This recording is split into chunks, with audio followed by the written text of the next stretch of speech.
My name is Fekede. I'm associated with Texas A&M AgriLife Research in Amarillo, Bushland. It has now been 4 years since we started working on Zebra Chip regional assessment to figure out what is going on and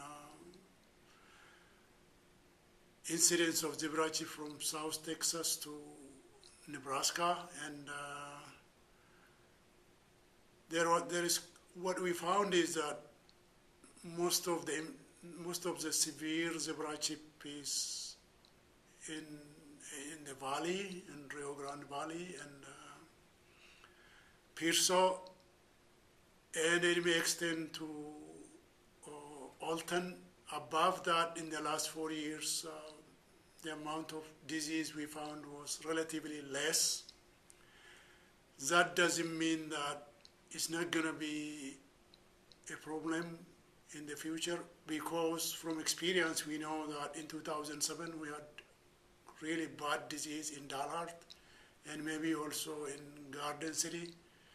So overall, these 4 years really will not tell us much about what we expect in the future, because 4 years is not a lot when you consider modeling or long-term aspects of the disease. So that is what we found in the last 4 years.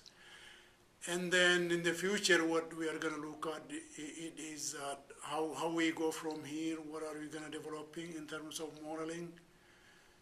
So we think that we have identified some variables that may be used in the modeling, like location of where you are. Are you in South Texas or are you in Nebraska? If you are a grower, that means, and or what is the time of your planting, and also you plant early in January or later in March or whatever. That may make a big difference. And also what type of cultivar is planted. Is that there are differences in cultivars, even though all cultivars are susceptible. So that makes a difference. So this cultivar would be one of the factors that may be considered in the modeling.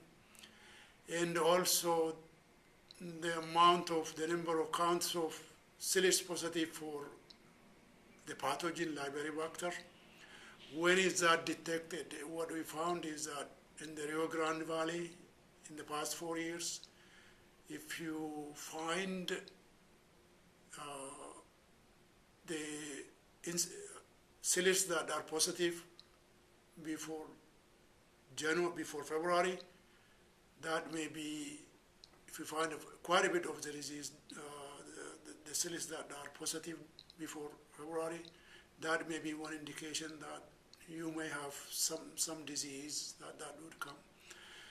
But for Pearso, that would be March. So the number of counts of positive silage before March for Pearso and before February for the valley was significant, interesting to look at in future, because there are some indication that the amount of disease you get later may be predicted from this.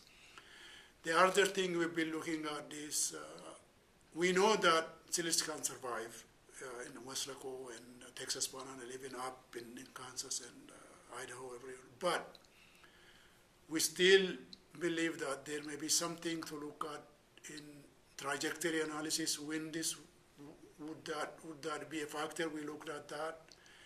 And there may be something to it, even though we are not very confident at this point. Again, in future, that will be one of the factors that needs to be considered.